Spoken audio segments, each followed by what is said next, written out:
恭敬大德三听，为四法为记一切众生，尽断了法轮，教导我们如何了生脱死，离苦得乐。速证无生。Will the Sangha with great virtue, out of compassion, for the sake of this assembly and all living beings, please turn the wonderful Dharma wheel to teach us how to leave suffering and attain bliss, and end birth and death, and realize non-birth. Namo tassa bhagavato arahato samma sambuddhassa. Homage to the blessed, noble, and perfectly enlightened one. Namo sadanto suchetoye alahati sanmyao sanbuddhoche. 无上甚深微妙法，百千万劫难遭遇。我今见闻得受持，愿解如来真实义。Supreme and wondrous Dharma, subtle and profound, rarely is encountered, even in a billion eons. But now we see and hear it and accept it reverently. May we truly understand the Buddha's actual meaning. Namo, quelling disasters, lending life, medicine master, Buddha. Namo, quelling disasters, lending life, medicine master, Buddha. Namo, quelling disasters, lending life, medicine master, Buddha. Namo, quelling disasters, lending life, medicine master, Buddha. Namo, quelling disasters, lending life, medicine master, Buddha. Namo, quelling disasters, lending life, medicine master, Buddha. Namo, quelling disasters, lending life, medicine master, Buddha. Medicine master does come one, medicine master does come one, medicine master does come one, medicine master does come one. Buddhas, Bodhisattvas, Noble Master, and all good knowing advisors, welcome back. This is class 88 as we explore the Dharma with using the Medicine Master Buddha Sutra as our foundation, as our map. Yeah, as our map. Okay, let me just get to these slides up and arrange my windows. I have something I'm very excited. Excited to share today, and it has to do with the Earth Store Sutra. So originally, my plan for today was only to have one slide left for the Triumph Trimsha Heaven, or the Heaven of the 33, because it's connected to the Earth Store Sutra, which we just recited at most of our branch monasteries. I think should be at all our branch monasteries at DRBA. So I only had one slide, and the slide was to tell you that the Earth Store Sutra was taught by the Buddha in the Triumphrimsha heaven, and then we would move on to the next heaven, which was the Suyama heaven. So at least that was the plan until quite late last evening. I actually how you say, I discovered something new about the Earth Source Sutra, and it's a very exciting kind of story that involves dragons, and it contains the events leading to how the Buddha, to why the Buddha spoke the Earth Source Sutra. So since we just finished the Earth Source Sutra and it's kind of related, and there's a story about dragons which I wanted to share many classes ago when we were on the topic of nagas or dragons, and I didn't get, because I wanted to get through that part. I thought now would be the best time to share that. All right. Before we go into that, does anyone have any? I know Ron has something to share. Does anyone else has anything to share or any questions? Yes, no? Okay. Type in the chat box if you do, or just unmute. All right. So let's go. All right. So this is from the Earth Store Sutra commentary, Shufu's commentary. Shufu said, after Shakyamuni Buddha accomplished the way, he spoke Dharma for 49 years in over 300 Dharma assemblies. When he was about to enter Nirvana, he realized that he had not yet crossed over his mother, the Lady Maya, and so he went to the Triumphrimsha heaven to speak Dharma for her. Okay, why the Triumphrimsha heaven? Well, because after she gave birth to the Buddha, not a conventional birth, but a special birth that Buddha's, he came out from the side of a body, that kind of birth. I think after about 7 days after that, she died and she was reborn in the Triumphrimsha heaven. So that's why he went to the Triumphrimsha heaven. So Shufu said this occurred between the speaking of the wonderful Dharma Lotus Blossom Sutra and the Nirvana Sutra, which means that the Earth Store Sutra was the second last sutra that the Buddha spoke. There might be another one or two, maybe in between, but in terms of like a major sutra, we can safely say that the Earth Store Sutra was the second last sutra that the Buddha spoke, because the Nirvana Sutra was the last sutra that the Buddha spoke. And which is why, if you remember, if any of you had joined in the recent recitation of the Earth Store Sutra, there is a part where the Buddha says, who does it say to? Oh, I can't recall, but he does mention that it will be time for him to enter Nirvana soon. So that occurs towards the end of the Earth Store Sutra. Okay, so that's Shufu's comment. Okay, I remember now. The Buddha told, it was Earth Store Bodhisattva. He said something about he recognizes Earth Store Bodhisattva's compassion, great compassion to rescue living beings in the 6 paths, although it's a very difficult or impossible. Basically, it's an impossible task, but Earth Store Bodhisattva has made the vow to do so. And then he says, speak quickly. He asks Earth Store Bodhisattva to speak quickly. He says, for I am about to enter Nirvana. Yeah, something like that. Okay, if you remember exactly what the Buddha said, you can help out. Okay, so what happened before the Buddha decided to go to the Triumphrimsha heaven to speak the Earth Store Sutra? Okay, well, this is from a few different sources. One of which is the Ikotari Agama, which is the Chinese version of the Anguttara Nikaya, or the Numbered Discourses. This is a very interesting collection of sutras where it's called the Book of Ones, the Book of Twos, the Book of Threes. So where the principles, the teachings are grouped according to the number of principles or lists that the Buddha teaches by.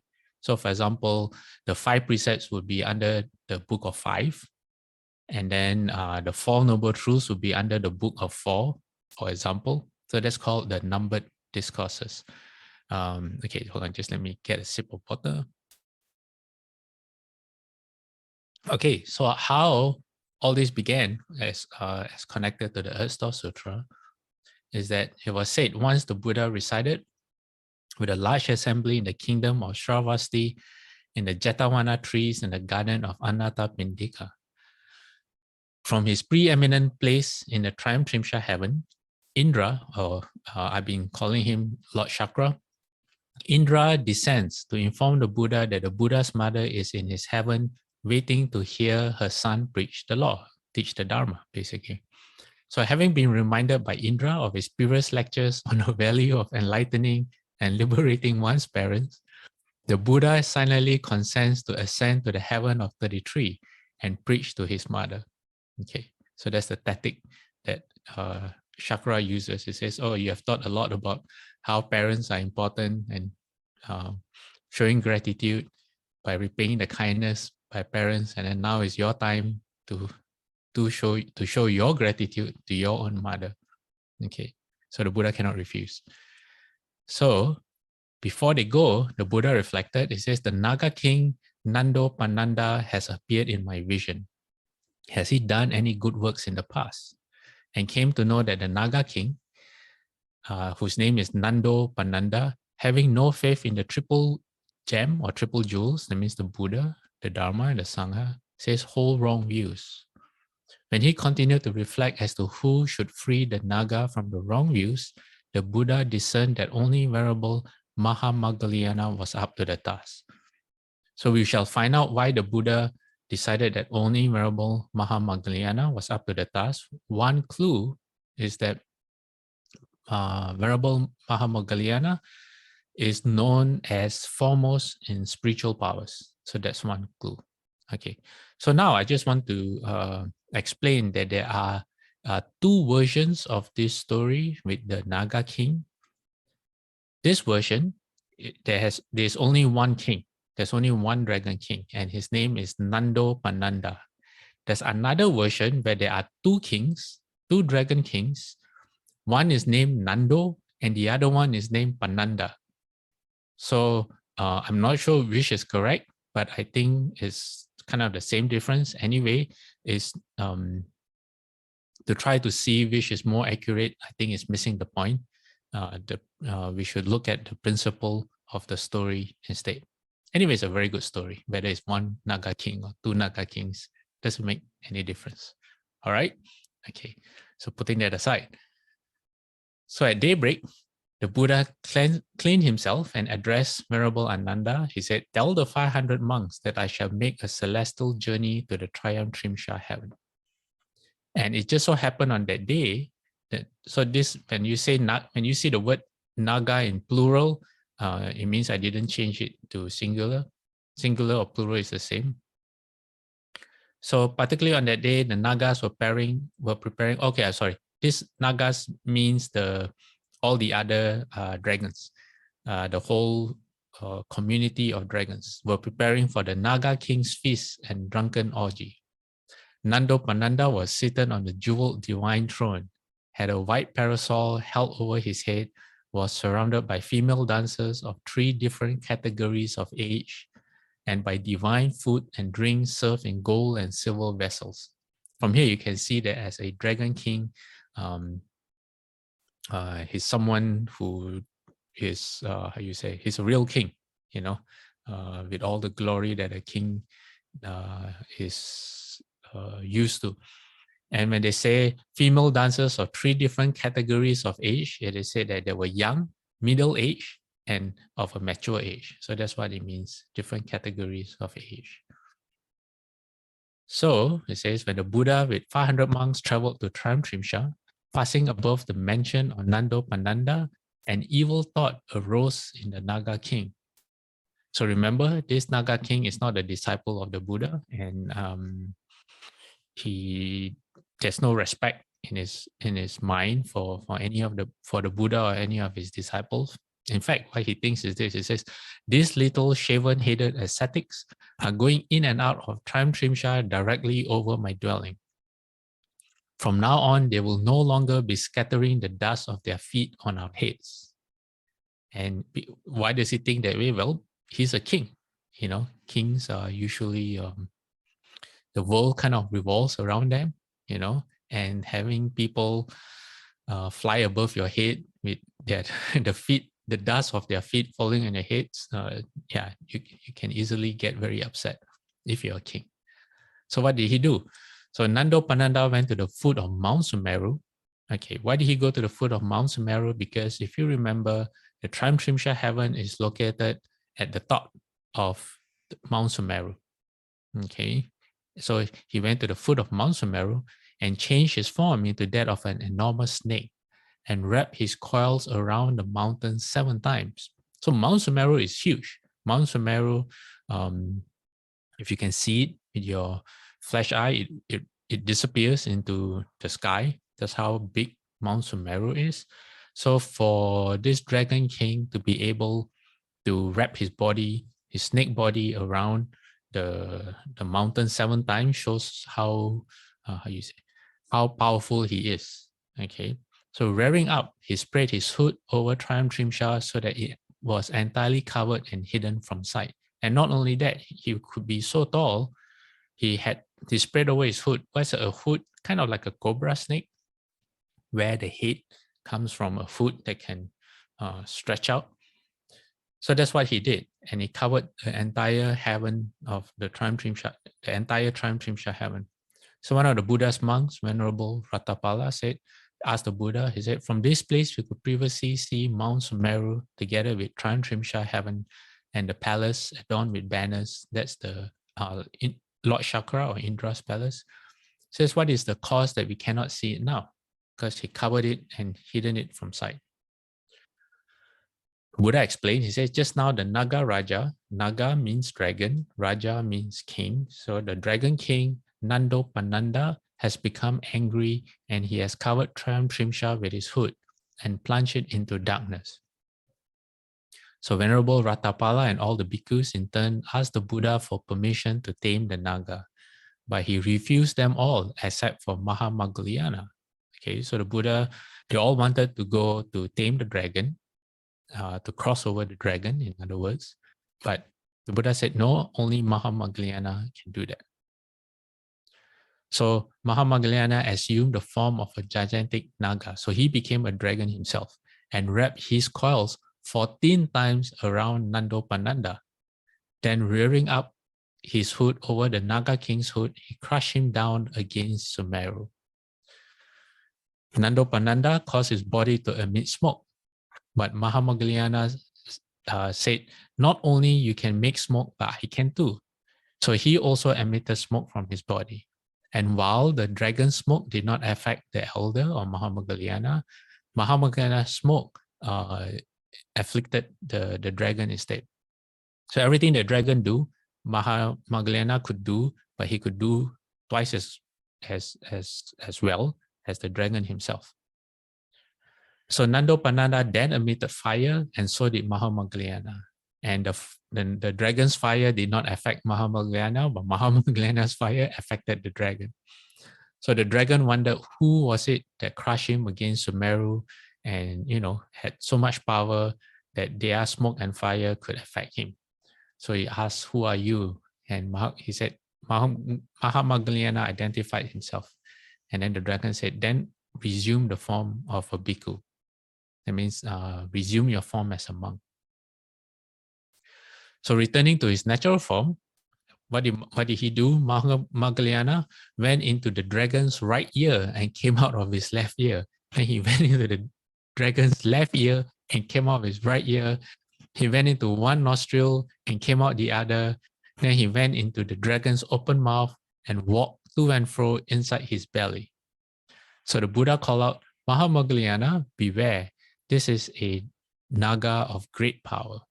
And Mahamoggallana replied, Venerable Sir, I have mastered the 4 bases of power, developed them, made much of them, thoroughly practiced them.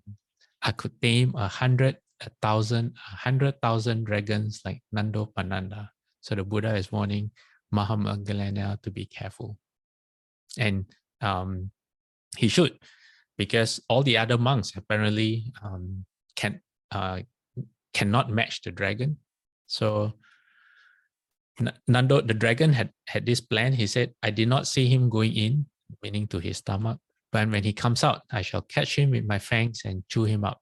So he called for Mahamoggallana to come out, and that you're walking in my stomach is causing him discomfort. He says, annoying me. So Mahamoggallana went and stood outside, and seeing him there, Nando Pananda issued a blast of wind from his nostrils. So this blast of wind apparently is poisonous. It's poisonous fumes. I'm not sure if it's fire, but in all the different legends, like you have the dragons in English history, and they breathe fire, for example, or poisonous fumes in Chinese old stories about old times. So that's what this dragon did. But Mahamoggallana quickly entered the fourth jhana or fourth dhyana, and the wind was unable to stir so much as a hair on his body. Okay, so now we understand why the Buddha chose Mahamoggallana, because in the commentaries, they say all the other bhikkhus, it seems, could have performed all the supernormal feats up to this point, but no one else could have entered dhyana quick enough to save himself at the end. This is why the Buddha gave only Mahamoggallana permission to tame the naga. So Mahamoggallana was so good in his samadhi that basically on the spot, in an instant, he could enter dhyana, whereas, normal people sit for hours and years and sometimes don't achieve anything. So then the dragon thought, my blast has been unable to stir the hairs of his body. This is a powerful samana meaning bhikkhu.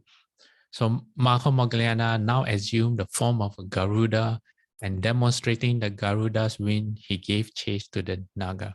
What's a Garuda? A Garuda is a supana, or the great golden wing peng bird, which is the mortal enemy of dragons. You recall, the Garudas used to eat dragons. What they would do is, because the wingspan was very wide, with just one flap of the wings, they could reveal they could part the waters of the ocean and reveal all the water dragons that were living in the ocean. And Shifu said they would just gobble them up like they were eating noodles. So the Dragon King of the ocean had to go to the Buddha and ask the Buddha. He said, my clan will be extinct soon if you don't help us out. And that's what the Buddha did. The Buddha helped the nagas. And then when the Garuda started to complain because they had nothing to eat, then the Buddha said, from now on, whenever our monks have their meal, their mid-morning meal, they will put out some food for you. And that's why if you come to the temple, at our meal offering ceremony, you will see someone taking 7 grains of rice and then going outside, reciting some mantras and doing some hand movements over the food, some mudras over the food. That is to feed the great golden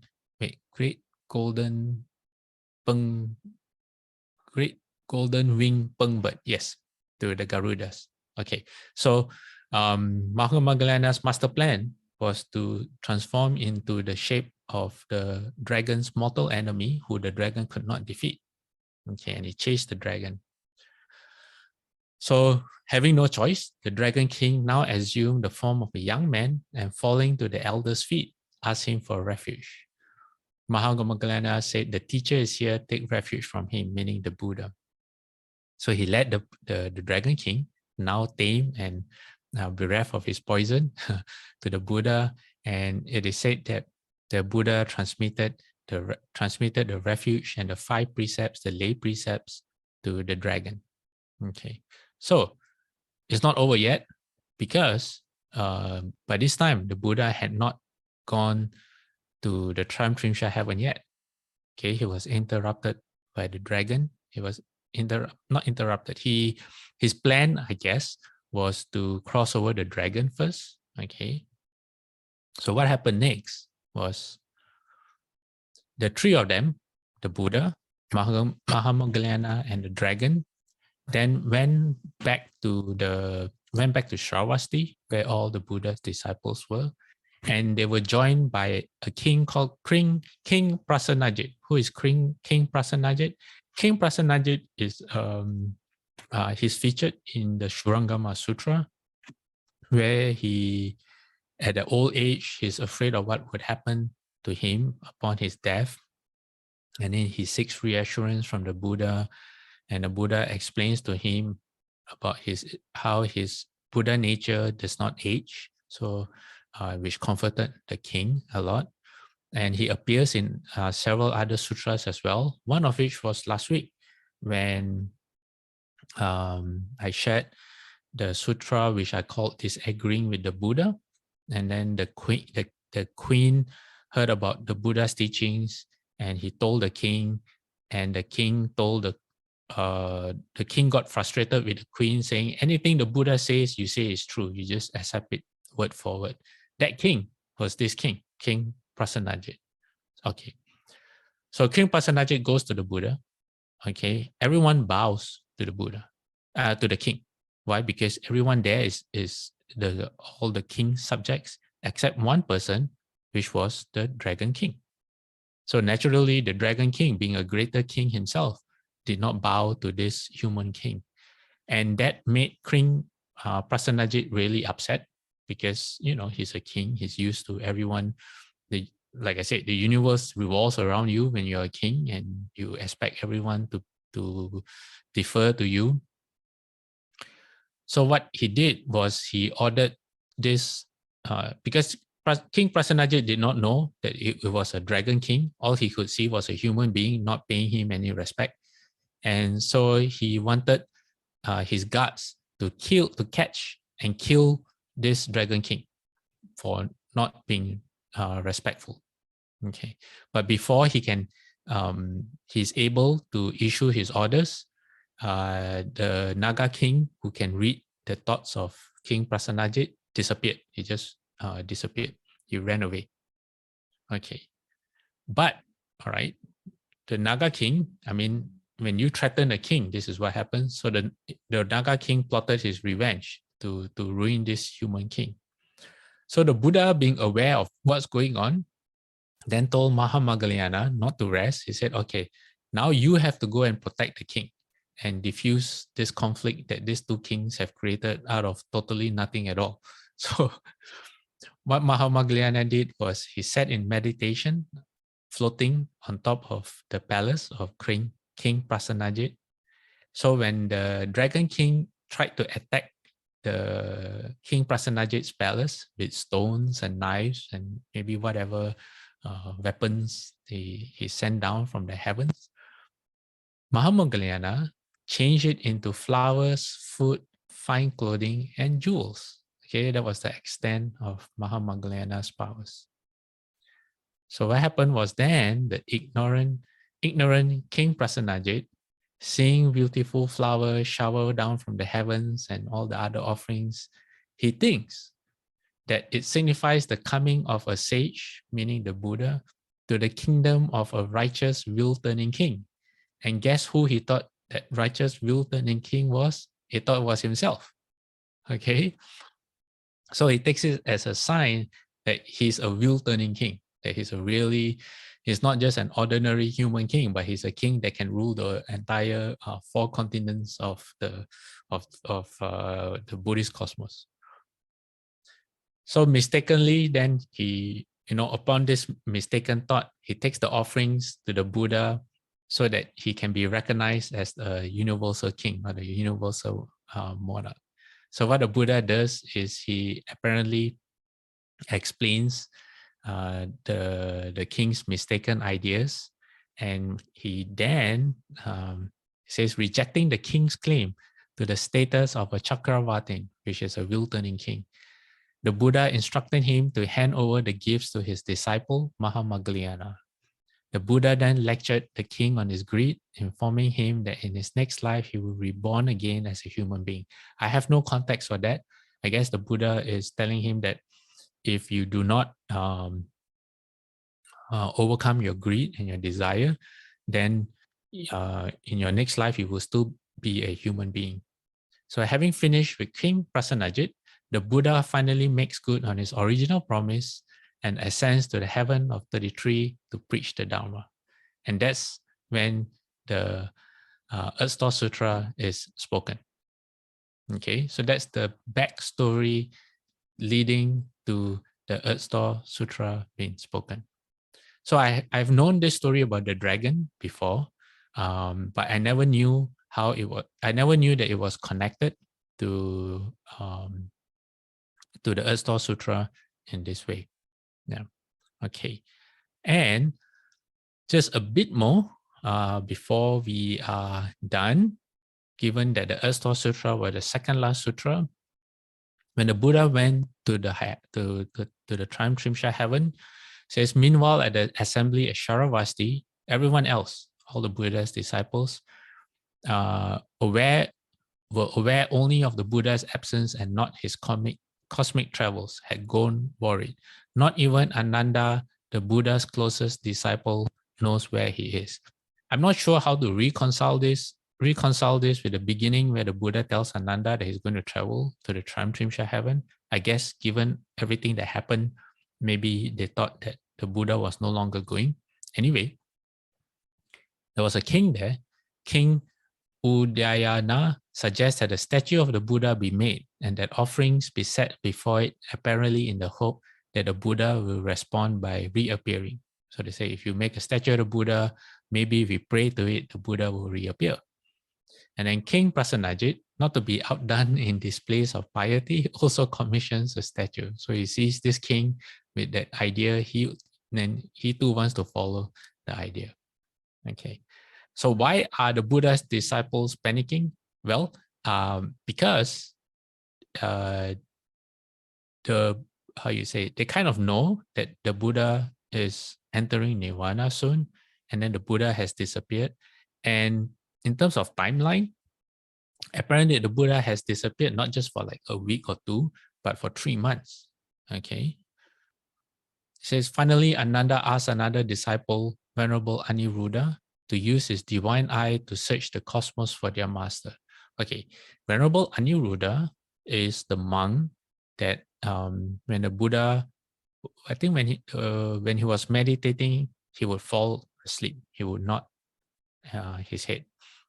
And then the Buddha scolded him and said, sleep, Aniruddha, something like you will sleep for 1,000 years or something and miss the chance to awaken. So Venerable Aniruddha doubled his efforts, but in the process he went blind. Then the Buddha taught him a meditation method, and Venerable Aniruddha was able to open his spiritual eye. He also became an arhat, and in the process he opened his spiritual eye. And although physically he was blind in the flesh eye, he said that he could see the entire cosmos as clearly as you could see an apple, a rose apple held in the hand. So he was physically blind, but his sight was not affected. In fact, he could see more than what any human could ever hope to see. So that's why Venerable Ananda asked him to use his divine eye to look for the Buddha. So apparently, Aniruddha looks over the heavens and all the continents around Mount Sumeru, but cannot find the Buddha. And then at this point, Ananda begins to fear that perhaps the Buddha has already entered Nirvana. But all this time, the Buddha is in the heaven of 33, teaching his mother and the gods there and giving them a chance to gain blessings by receiving their offerings. So then, after 3 months, the Buddha realizes that the residents of Jambudvipa might have begun to miss him, so he dispatches a god to report on his whereabouts to Aniruddha. So, and then it is reported that after that, the Buddha came down. After he finished it, the teachings of the Earth Store Sutra, the Buddha then came down from Triumph heaven, and the next sutra that he spoke was the Parinibbana Sutra. So there you go. Okay.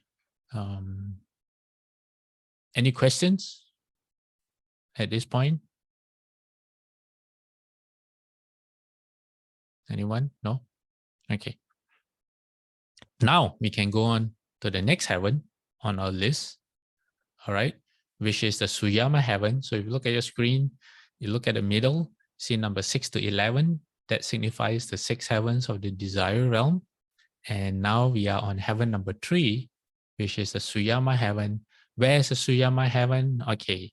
Well, if you look at the diagram on the top, and the top is kind of like a cone, and the cone has 2 parts. The bottom part of the cone is solid, and then the other part looks like rings. Okay. Where the Suyama heaven is on the upper middle part. Sorry, that doesn't make sense. Yeah, on the upper part of the cone. Okay, it is above Mount Sumeru. They are the gods of this heaven live in the air. They are no longer the heaven below them, the heaven of the 33. They live on the slopes of Mount Sumeru, so they're still on physical land, somewhat. But this heaven, Suyama, is now above physical land, so they're in the air. Okay. Okay. So let's look at the Suyama heaven. So the Suyama heaven, Shofu says in the 10 Dharma realms, it says it's the third of the 6 is the third of the 6 desire heavens. Shofu says the length of life in the Suyama heaven is 2,000 years. And this 2,000 years, when you change it to human years, it is 146 million human years. So which is why the Buddha spoke the Earth Source Sutra, which you can recite in 1 day. But the Buddha took 3 months, actually slightly longer than 3 months, to speak the sutra, because time in the heaven passes differently from time on earth. So 3 months here is just a very, very short time in the Suyama heaven. Shufu says the gods here are 2,250 feet high. They are twice as high as the gods in the heaven below them, which is the heaven of the 33, which is just kind of left behind. And then in this heaven, the heavenly beings are so happy that they sing songs about their bliss day and night. They sing, how happy I am, I'm so happy. They are joyful throughout the 6 periods of the day and night. I never thought about it, but the songs that we have here, our human songs, sometimes people sing about how happy they are, but a lot of times the songs are about how unhappy they are, how they are unlucky in love, or, about people they used to love but no longer part of their lives. Whereas in this heaven, no such thing. They only sing about how happy they are. In the Earth Source Sutra, Shufu says that these devas live in the air free of all difficulties. Because this heaven is located in the sky, the devas or the gods here do not need to engage in combat with the asuras who dwell on the slopes of Mount Sumeru. So in the heaven of the 4 kings, as well as the heaven of the 33 or the Tramtrimsha heaven, which are found on Mount Sumeru, that's why they fight with the asuras, because of their location. But from this heaven upwards, they are free of all these worries. They are so far up that it doesn't affect them at all. So sometimes when you read in the sutras, this heaven's name, Suyama, is translated differently. Sometimes it's called happy all the time. Sometimes it's called free from strife, because they don't have to fight the asuras. Sometimes it's called the heaven of self-restraint. But I haven't found an explanation why it's called the heaven of self-restraint. It's also called the fine divisions of time, and we're going to find out why it's called fine divisions of time. And it's also called where the seasons are always good. The weather there is always good. I guess there's no climate change at all. Yeah. All right. So the Suyama heaven and the heavens above it is so high that neither sunlight nor moonlight can reach. So is it a dark place? Shofu asks. Shofu says no. All the beings in the Suyama heaven radiate a light from their bodies. Because there is neither sunlight nor moonlight to indicate day and night, they tell time by the blooming and closing of lotuses. It is day when the lotuses bloom and night when the lotuses shut. So that's their clock. Their clock is a lotus flower. Then in Shufu also says that in terms of desire in the heavens, in this particular heaven, Shufu says in the heavens of the four kings, sexual activity is the same as in the human realms, that is through embracing. Okay, so in the heaven of the four kings and the Trimtrimsha heaven, desire is carried out pretty much the same as the human realm through embracing. But in the Suyama heaven, they have a lot less desire. So sexual activity between male and female occurs simply by holding hands. All they need is to hold hands and then they satisfy their desire. Shufu says it's kind of like how Westerners shake hands, for example. So Shufu says this gesture is enough to count as sexual activity between couples in the Suyama heavens. Okay. Now let's go to the Shurangama Sutra and what it says about the Suyama heaven. So this is the part where the Buddha explains how people get to be reborn in the Suyama heaven. What kind of person gets reborn there? The Buddha says, some will succumb to desire when an occasion arises, but after an indulgence, they give the matter no further thought. While they are in the human realm, their desire is quiescent more than it is active. After their lives have ended, they abide peacefully, shining with their own radiance in a realm or space that is so far above the sun and the moon as to be beyond the reach of sunlight and moonlight.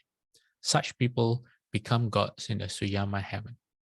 And Shofu explains this as he says, there's a certain category of people in the world who become temporarily involved when they meet with desire, but who forget about it when it is finished. They don't think about it all the time. So Shofu says this refers to the activity of married couples. Although occasionally they engage in sexual intercourse, these people forget about it when it's gone by. They don't think about it afterwards. Shufu continues by saying, while they are in the human realm, are active less and quiet more. Shufu says that means that they spend the greater part of their time practicing Chan Samadhi. So they recite the Buddha's name or they sit quietly, counting their breaths, for example. Shufu says they will abide at the end of their lives in light and emptiness where, okay, so they just repeat saying that the light of the sun and moon does not reach this place. They are so high up in the universe. So in the Brahmanet Sutra, okay, it says that in this heaven, this is the commentary. I can't full. It's a commentary that we have on the Brahmanet Sutra by one of the patriarchs. He says communication takes place by means of light. So the sound is transmitted by light. So what does that mean? Okay, what I have here is Shufu explaining how people communicate through light. But when Shufu says this, Shufu was describing a different heaven called the heaven of light sound. The heaven of light sound is a second dhyana heaven. What does that mean? It means that it's only accessible if you can maintain samadhi within the second dhyana. So you can't get there through blessings, you get there through controlling your mind. So apparently, they also use light to communicate in this heaven. So how do they do that? So Shufu says, just as a television uses light to create pictures, the gods of this heaven, but Shufu is referring to a different heaven, but we can get an idea of how it works. Shufu says the gods of this heaven use light to represent speech. Some commentators say that these gods have no language and cannot speak, but this is not the case. For if it were, they would have done good deeds and been reborn in the heavens only to find themselves mute. Just as humans have both spoken and written aspects of language, the gods in this heaven use light to represent speech. So there you go. So that's how it works. Okay. The Suyama heaven is also significant because of its connection to the Avatamsaka Sutra. The Avatamsa Sutra was spoken over 9 assemblies in 7 different locations.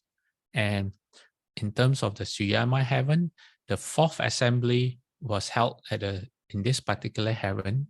And the chapters that were spoken here are chapters 19 to 22, which is ascending to the Suyama heaven palace, praises in the Suyama heaven palace. Then the Buddha speaks about the 10 conducts, and then the 10 inexhaustible treasuries. What are the 10 conducts? The 10 conducts, or the 10, wait, let me see. Okay, maybe just some quick information. The first assembly, okay, so there are 9 assemblies. Shufu says the first assembly was spoken under the Bodhi tree, which means that the Buddha, when he became the Buddha and he was still sitting under the tree, I think for the period of 49 days, this was when he was speaking, he began speaking the Avatamsaka Sutra. But everyone else didn't know what was going on because they with our flesh eye and our flesh ears, our human ears, we could not hear or see what the Buddha was actually doing. So that was the first assembly. And then the second assembly took place in the Universal Light Palace. The third assembly took place in the Triumphrimsha heaven, which is the heaven of the 33 that we just left. The fourth in this heaven, the Suyama heaven. The fifth in the Tushita heaven, which is the heaven above this heaven. And then the sixth is in the heaven of sovereignty over others' transformations, which is the heaven above the sixth heaven of the desire realm. And so the 6, 7, 8 assemblies were spoken in this particular heaven. And then in the 9, in the 9th heaven, the Buddha came back to Jambudvipa, and it was spoken at the Jata Grove. Okay, so we still have some time left, and this is the end of the slides that I have for you today. Before moving on to the next heaven, the Tushita heaven, which we'll keep for the following class. So maybe I'll just give a quick rundown on what the Buddha spoke in this heaven, which are the 10 conducts or the 10 practices. Number 1, the practice of giving joy. Number 2, beneficial practice. Number 3, practice on non-opposition. Number 4, I'm going to have trouble pronouncing this. The practice of indomitability. INDOMITABILITY. Okay, I don't know how to practice that. Pronounce that. Maybe someone can help. And number 5, the practice of non-confusion. Number 6, the practice of good manifestation. Number 7, the practice of non-attachment. Number 8, the practice of that which is difficult to attain. Number 9, the practice of good teachings. And number 10, the practice of truth. Okay. And then the 10 inexhaustible treasuries. The 10 inexhaustible treasuries of the Buddha, which means you could say they're the 10 tools that the Buddha can use. And what are they? The treasury of faith, the treasury of ethics, the treasury of shame, the treasury of conscience, the treasury of learning, the treasury of giving, the treasury of wisdom, the treasury of recollection, the treasury of preservation, and the treasury of elocution. So you can find all this in chapters 19 to chapters 22 in the Avatamsaka Sutra, or the flower, or otherwise known as the Flower Adornment Sutra. Okay. All right. So I know Ron has a story to share. Was it last week or 2 weeks ago? People were curious about how to get to CDTB, to kind of volunteer if they wanted to leave home or something. Is that still a question?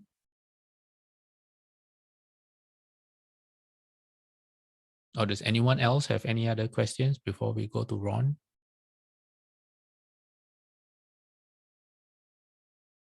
Okay, if anyone is interested in getting to CDTB and you're not sure how, just message me. And because the process will be handled differently for men and for women, and it also depends if you are sure or not sure, or you just want to go as a volunteer. or you're more serious, because there's also immigration depending on where you're coming from. If you're from the US itself, then there's no problem. But if you are outside or you're a non-citizen of the US, then there are immigration issues to consider. So if there's anyone who's interested, just message me privately and I'll point you in the right direction. Okay. Okay, Ron, are you ready? You want to just share quick? Yeah, okay. Actually, it's not very long. I just wanted to mention for all the English speakers, I mean, the ones that don't read Chinese or don't speak Chinese. Um, I got through this week with the Earth Store recitation by listening to the English recitation that's on YouTube. Okay, it's the 2021 version of it. They didn't. I don't know if they did it for 2022, but the CTTV sent me, and also I guess people on that mailing list, on the email list, a link to the 2021 Earth Store's Sutra recitation in English. So normally this is the first time that I've gotten through reciting the Earth Store Earth Store Sutra every single day, okay? And I was able to do it because of the English recitation. Just follow along with my book. Just like Chinese speakers, they get the Chinese recitation and they can follow along with the Chinese reciter. The only thing that I would ask for as an improvement would be that the sound of the reciter in English be more clear. Other than that, it's a great. It helped me a lot to get through this week. So I finished every single day reciting the Earth Store Sutra at least once. That's it, Asher. Okay, thanks, Ron. There is something which I forgot to mention, and that has to do with Mahamaglayana and being filial. And this has to do with the Ulambana. Ulambana, it's not a celebration. Ulambana event that we just had in the past few weeks. Okay, which precedes the Earth Store Sutra recitation. So I've always wondered about Mahamaggalyana's father. So in the sutra, in the Ulambana Sutra, it talks about how Mahamaggalyana has become an arhat, and now he looks for his parents, or he looks for his mother to cross her over.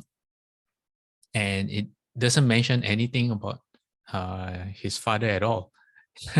And I've always wondered, like, why isn't anything mentioned about Mahamaggalyana's father at all? Like, do you only be filial to your mother and not your father? So anyway, in what I found out yesterday evening was that after Mahamaggalyana became an arhat and he had his spiritual powers, he went to look for his parents. So he investigated the different heavens. So the first thing he did was he went to the heavens one by one. So he went to the heaven of the four kings, then he went to the heaven of 33, then he went to the Suyama heaven, he went to the Tushita heaven, he went to the Nimanarati heaven, and the next heaven up, which is the heaven of sovereignty over others, transformations, the 6 desire heavens, and he didn't find his mother or father. Then he went up to the higher heavens, which is the heavens of the first dhyana, to the Brahma heavens. And it is there in one of those heavens that he found his dad. So that's why they don't really mention his father, because the father wasn't liberated, but the father was safe and sound, in a fortunate rebirth, where the lifespan is very, very long. The lifespan in those heaven ranges from 300 billion years, human years, to 1 trillion human years. There are 3 heavens of the first dhyana, but it doesn't say.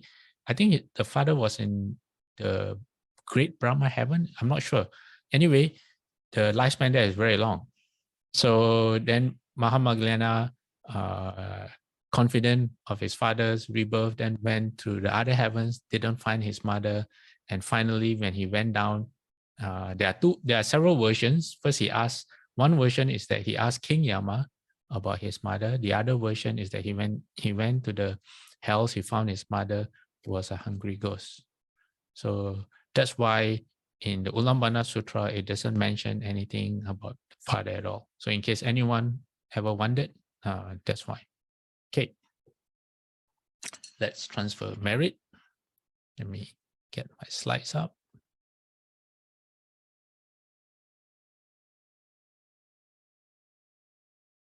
Okay.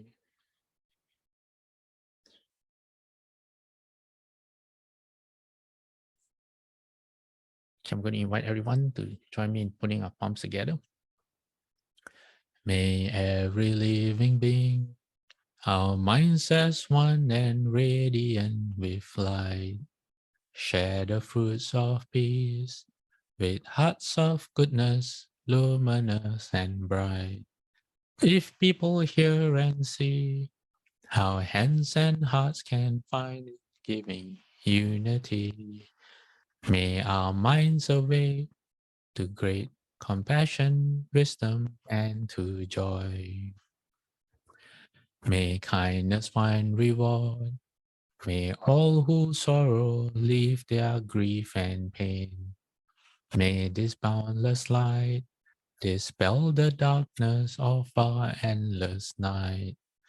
Because our hearts are one, this world of pain turns into paradise. May all become compassionate and wise. May all become compassionate and wise. Okay, let's do 3 bows to the Buddha. First bow. Second bow. Third bow. Half bow.